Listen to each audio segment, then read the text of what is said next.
إذا متابعينا الكرام، في واحد الخبر آخر مهم. يوم أمس مجددا تم اعتقال جزائري كرغولي في مطار مراكش، حيث لحظة وصوله تعرض للتفتيش كما هو متعارف عليه في كل مطارات العالم. خونا صحاب ليه غادي للزريبة ديال الجزائر، صحاب ليه وصل للزريبة ديال الجزائر. فبدأ بالسب والشتم، فإذا به يتم اعتقاله من طرف الشرطة في مطار مراكش. نشوفوا التفاصيل ديال هذه الواقعة متابعينا الكرام، والتي تقول ما يلي. غادي نصغر راسي عاوتاني شي شوية باش نشوفوا هادشي بالتفاصيل. اوكي سيدي، قال لك في إطار الإجراءات الروتينية التي تباشرها شرطة الحدود في مطار مراكش المنارة الدولي، تم إخضاع مواطن جزائري يحمل الجنسية الفرنسية لإجراءات التفتيش المعتادة، بيد أن الوافد لم ترق له هذه المتعارف عليها، ولا هذه التفتيش، عملية التفتيش المتعارف عليها والتي يخضع لها عموم المسافرين. قال لك ودي، فاستشاط غضبا حيث صب جام غضبه على عناصر الأمن، حيث بلغت به الجرأة حد التفوه بعبارات نابية وحطة من الكرامة تجاه المغاربة، وهو ما يؤسس لجريمة السب والقذف المعاقب عليها قانونا. إلى ذلك لم تتوانى شرطة الحدود في مطار مراكش في تفعيل الإجراءات المنصوص عليها قانونا، ونظرا لحالة التلبس جرى توقيف واعتقال المعني بالأمر على الفور وإحالته على الدائرة الأمنية بالمطار التي قامت بدورها على إحالته على الشرطة القضائية بولاية أمن مراكش. هذا وتم فتح تحقيق تحت إشراف النيابة العامة لإنجاز محاضر استماع. وبعد استكمال فترة الحراسة النظرية أحيل المعني بالأمر على النيابة العامة صباح اليوم الأحد، وعلى ضوء المحاضر المتدارسة تقرر تمديد الحراسة النظرية مع الموقوف وتعميق البحث معه. إذن تم اعتقاله وتعميق البحث معه وتمديد الحراسة بطبيعة الحال النظرية. إذن ليس ببعيد، ماشي بزاف، يلا هادي عاوتاني شي يومين ولا 3 أيام خرج لنا هذا الفيديو. هذا الفيديو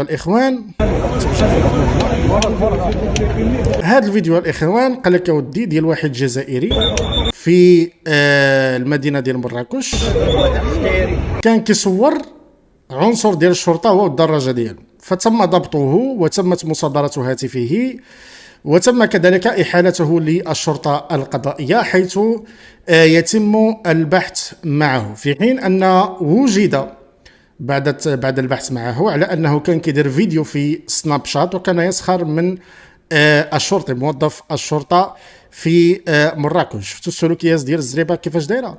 نشوفوا التفاصيل ديال هذه الواقعة كذلك التي تقول ما يلي. كشفت مصادر خاصة لمراكش الآن عن تفاصيل إيقاف شاب يحمل الجنسية الجزائرية بعدما قام بتوثيق فيديو لرجل الأمن وهو يسخر منه ومن دراجته النارية عبر تطبيق سناب شات. وحسب التفاصيل التي حصل عليها الموقع، فإن الشاب قام بتصوير الشرطي بشكل سري وهو يضحك ويسخر من لباسه ومركبته، لكن فتنس رجل الأمن ويقظته مكنتاه من مباغتة الشاب في رمشة عين ليتمكن من حجز هاتفه قبل أن يقوم بحذف الفيديو الذي يوثق فعلته. وبعد التأكد من الواقعة تم الاحتفاظ بهاتف الشاب كدليل إلى غاية وصول عناصر الدائرة الأمنية، حيث تم تحرير محضر قانوني بالواقعة ووضعه تحت المتابعة القضائية. ويواجه الشاب تهمة الإساءة إلى موظف عمومي أثناء أداء مهامه، وهو ما يكلفه أو قد يكلفه عقوبة قانونية.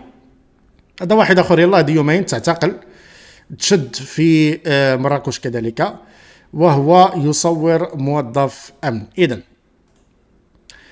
هنا غادي نتوقفوا متابعينا الكرام باش نتحدثوا حول واحد المسألة جد مهمة. مزيان أوكي.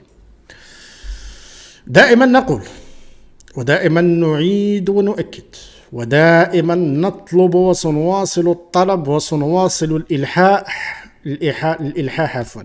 حتى تطبيق هذه المسألة هذه. هاد مساخة الوالدين، هاد سكان الزريبة ليسوا ببشر. أنا لا أعتبرهم بشر، هادو أدنى مستوى من الحيوانات. شفتوا الحيوانات ما تصرفش هاد التصرفات اللي كتصرفوا هاد ولاد الزريبة. فمن أجل ذلك هادو ماشي غير خصهم غير التأشيرة، هادو ماشي غير خصهم فرض التأشيرة، هادو خصهم فرض التأشيرة والأبو التأشيرة والأم ديال التأشيرة، وفي ما كانت شي حاجة خصها تفرض على هاد مساخة الوالدين.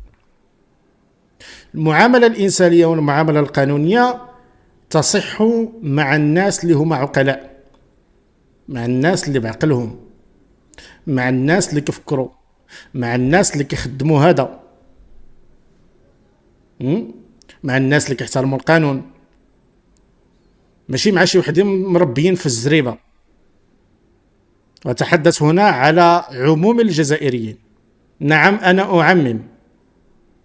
أعمم هذيك القاعدة ديال لا تعمم، هذيك نقدروا نديروها على باقي الأصناف ديال الناس، ماشي مشكل، ما نعممش. لكن مع زريبة الجزائر أنا أعرفهم جيدا، وأعرف العقلية ديالهم، وأعرف الوسخ ديالهم، وأعرف القذارة ديالهم، وأعرف طريقة التفكير ديالهم، وأعرف كل شيء. هؤلاء يجب أن يمنعوا من دخول المغرب. فبالتالي وجب فرض التأشيرة على هذا الوسخ، ليس فقط على الجزائريين بل كذلك الفرنسيين اللي هما من أصل جزائري. أو واحد يلا دخل المطار، يلا في المطار قال لك لا ما تفتشونيش. يا ودي شكون انت؟ الا كنت ما كتفتش في الزريبه ديال الجزائر، هذيك الزريبه، حنا في دوله، هنا في المغرب نحن في دوله. الا كنت كدير لهم هذاك التصرفات في الزريبه ديال الجزائر وكتخوفهم انا شنق ريحه من العائله ديالي، هذاك الشيء ما كيصلحش هنا في المغرب. تغلط تخلص. اما دابا في هذا الاسبوع جوج ديال الجزائريين اللي تعتقلوا هنا في المغرب، جوج ديال الجزائريين اللي تعتقلوا راهم دابا في الحبس، جوج. فنظرا لتزايد الحاله الحيوانيه ديال هاد الجزائريين، خصوصا كذلك اللي عندهم جنسيه فرنسيه من اصل جزائري، لا بد من فرض التأشيرة على هؤلاء لاسباب امنيه. ومن حقنا سيدي في ظرف اسبوع جوج ديال الجزائريين يتعتقلوا، ما كملش حتى اسبوع كاع، ما كملش حتى اسبوع سيدي. فوقاش تنشر هذا الخبر هذا؟ 24 اسبوع سيدي، هذيك اسبوع، سيمان. ففي ظرف اسبوع جوج ديال الجزائريين اللي تعتقلوا. هذا إن دل على شيء فهو يدل على أن هذه المخلوقات لا تستحق دخول بلدنا، فبالتالي وجب فرض التأشيرة عليهم. ليس هذا فحسب، بل أي واحد يجي يطلب التأشيرة يدار عليه تحقيق، شكون هو ومنين جاي وعلاش جاي، وزيد. ممنوع أن هاد المساخة الوالدين يدخلوا لبلادنا، لأن هؤلاء، أنا أقولها وأتحمل مسؤوليتي، هؤلاء أدنى من الحيوانات، أدنى مستوى من الحيوانات. شفتوا الحيوانات الله ما يديروا التصرفات اللي كيديروا هادو. أنا هذه قناعتي، وقناعتي أنه كذلك يجب فرض التأشير على هؤلاء حتى لا ما نبقاوش نعتقلوا فيهم كل مرة بحال الغنم، كل مرة جايين باغيين يدخلوا المغرب ويتم الاعتقال ديالهم. سيروا شوفوا النشرات ديال الانتربول ديال المغرب، شوفوا البلاغات ديال الانتربول في المغرب ولا البلاغات ديال المديريه العامه للامن الوطني، يعني الشرطه المغربيه المتعلقه بالانتربول. 90% جزائريين كيرتكبوا جرائم في اوروبا وكيسحب لهم غادي يقدروا انهم يجيو يتخباو هنا في المغرب. 90% جزائريين.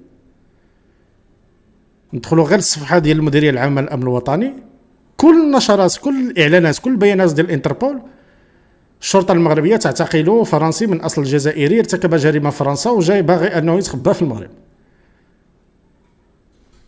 العديد والعديد والعديد والعديد والعديد من البيانات ديال الانتربول في المغرب اللي فيها جزائريين. يعني عندنا الحجه الكافيه باش ان مساخه الوالدين يتمنعوا من انهم يدخلوا لبلادنا. سهله القضيه. فعلى كل يمشي هذا يدق العدس في، راهما كانوا محرومين من العدس في الزريبه ديال الجزائر. خليو دابا المشكل غادي يلقى العدس في الحبس هنا في المغرب، ما غاديش يبغي يرجع للجزائر. هذا هو المشكل. راه العدس عنده في الجزائر راه شي حاجه، راه كيديروا عليه الصف في الجزائر. عبد العدس كيديروا عليه الصف في الجزائر. غادي يجي يضرب العدس واللوبيه في الحبس هنا في المغرب، والله ما يبغي يرجع لهم للجزائر، يقول لك انا هنا نبقى، يخرج عاوتاني يرتكب جريمه باش يدخل لي للحبس. لا حول الله. متابعينا الكرام، نشوفكم في فيديو قادم مع مزيد من التفاصيل.